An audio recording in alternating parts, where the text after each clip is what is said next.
Tony Adams' day, they would celebrate 4 consecutive clean sheets at home. That was pretty much standard. But this is the modern-day Arsenal we're talking about. Is that encouraging progress back there? Well, since Arteta's been in charge, to be honest with you, Steve, he's got the resilience. He's got boys working hard, getting back behind the ball, you know, first and foremost. And not only Luis today, you saw people like Martinelli. It's been a kind of theme, you know, Bang Yang in the cup run last year. It's a bit going the other way where the issues are for us, but he has got this squad of players defending. There's a difference between good defenders and getting back behind the ball. But first things first, he's got the whole group working hard to get back behind the ball. But when you look at that man, Edison Cavani, today, should Arsenal have had a clean sheet, Paul? No, he should have scored.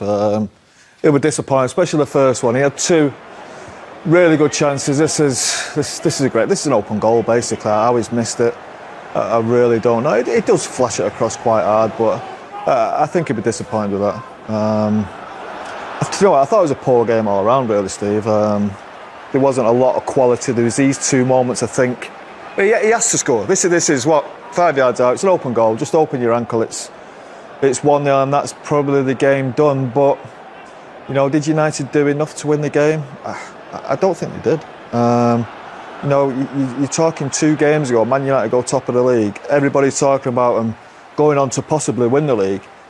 I didn't see a desperation of a team wanting to win a game to go on to win the league. And this is not a great Arsenal team. I think this is a bang average Arsenal team. And United, they need to start winning these games. If they've got aspirations of winning the league, you've got to start winning big games at some point. They can't do it.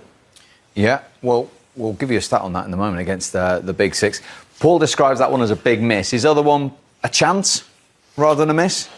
Well, if you want it to fall to anyone, it's probably him. But I think it's probably just behind him. I think the one thing the lads highlight before the game is movement. You know, he gets on the end of it. He's there, but it's just slightly behind him. From this angle, you don't really see it. But he's always on the move. You know, little subtle movements there. Gets in behind David Luiz. And I think from the other angle, you'll see it's just factually behind him. Does well to this one here. You'll see he's reaching for it and almost connects. The first one, I'm with Scholes, normally it's in the back of the net. They had 2 good chances. Probably should have won the game, but I'm with Tony. I'm not sure the game really deserved a winner. I thought they really counted each other out and almost seemed like they played for a draw, both of them, from the start of the game. OK, United then, against the Big Six. There we go. This season, you can see 1 goal, and they haven't won a single one. And that 1 goal was a penalty in a 6-1 home defeat against Tottenham. That certainly backs up your point about where they are in their head-to-heads at the moment. Well, it's not good enough. You're not going to win leagues with them types of performances or results. I'm not saying performances, most of them haven't been great either. But you need to start winning these games. When you're playing against the teams around you, it's amazing what boost it gives you. You think you go back to when we played against Arsenal. If you beat Arsenal, it's a big boost. You know, you've done them, you've knocked their confidence. You go on even more stronger and more confidence. And I'm sure Tony felt the same. If they come to United and they beat us, it gives you such a boost. But United, they just can't. I know Tottenham are in that, but they're not the ones going for the title. You talk about your Liverpools, your Manchester Cities. They just can't seem to win them games. And you know, when you're struggling against Sheffield United tonight, you get beat in them, and then you come to the big game. You have to win these games. They just can't find a way of doing it. Bruno Fernandes has been disappointing at every single one of them. You know, he's had great numbers, great assists, great goals. I think in the last 5 games against big teams, he's had no goals, no assists. It's really worrying, and that's why United are where they're at. I know they're in a good position now. It's an alright position, but it's not a position where you think this team are going to go on to win the league. No, they've come to Arsenal. They were not a great team. They've come to Arsenal. They've won a big game. They can't do it, and there's no desperation to do it. I don't see them throwing bodies forward. Arsenal really, as going forward, weren't really a threat. I don't think you had to really worry about them without Saka, without Aubameyang. There's no threat there. Smith Rowe, I think, is a really good player, don't get me wrong. He's an exciting player. I think he'd be a great player in time to come. But United just don't do enough to win these big games. They don't commit enough bodies forward, and they don't show a desperation to win these games and to go on to win the league. And I'm interested to know, you're saying it's a big boost, you've been there and done it when you win a game. When you don't, and when you look at those figures, does it become a bit of a mental block that you can't beat one of your rivals, one of the big clubs around you? I think it has to do. It has to. People will mention it all the time. even the Bruno Fernandes thing now, people will start saying to him, you can't do it against a big team. And it will definitely play on your mind, there's no doubt about that. And it will be playing on these players' minds. And like I say, if you're not winning them big games and you don't beat the other teams, the Sheffield Uniteds, it's when you're really struggling. They've got to start showing some bottle and some real belief that they can go to these big teams, whether it's home and away, I don't care where it is. If they're going to win trophies, they're going to win. You think of the 4 semi-finals, big games, lost them all in the last year or so. There must be some kind of mental block there that they have to get rid of.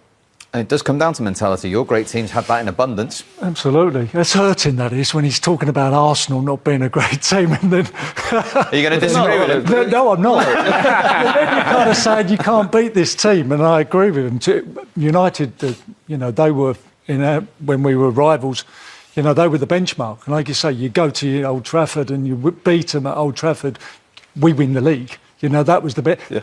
Both teams are not in that level. They're not up to that level at the moment. I just thought today, lack of concentration, highlighted that before the game. If they had, taken the chances, United would have won. But there was too many players on the United team and Arsenal team that were non-effective today. They kind of got back behind the ball, done their job defensively, but around the other side, on the offensive, they were non-existent. You've been in that elite environment. You were in that special group in 08. Wes Brown was as well. That's 4 points you've taken off of Manchester United this season. We have to try to improve every single day. I think we have to be humble every day to admit, because you have to improve. I think the boss is doing a great job. I think the young boys, they have progressed a lot. They are fantastic. I think we start to create a real team, real atmosphere. I think that's why we keep going. But football is like this. If you don't continue with the focus and the concentration, if you don't work hard every single day, the things can change. But I'm very, very happy because it turned around a very difficult moment in our season for a positive moment, and we have to keep trying and keep going.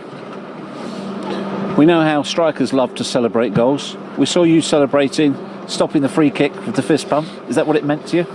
Yes, of course. I think one of the best players in the league, taking free kicks, shoots. Bruno is amazing. He can decide in these kind of moments. Free kick in this position as a penalty. And you have to realize when you play against a fantastic player, you have to try your best. And then he even spoke with me because he took the free kick quickly, straight after whistle, to try to get everybody surprised. But I was happy because I was focused, and then I could save the goal. As Arsenal's season has progressed, as you said, you've turned around difficult times. Has your ambition now changed as well? What do you think this side can do now? As I said, I think you have to be humble. Because we are far from the first positions, yes. So you have to think it game by game, improvement, game by game, and try to improve. And then in the end of the season, we're going to see how far you can go. The ambition has to be there. I think you have to be ambitious. Top 6? The ambition is to be there. It's to fighting for the first positions. The ambition has to be there. I never start something in my life without ambition. I think until the moment mathematically it's possible, you have to try. You have to try your best. You have to try winning game by game. So this is what you have to put in our minds every single day. David, thanks for talking to us. My pleasure. Very animated from David Luiz. Now, there's no way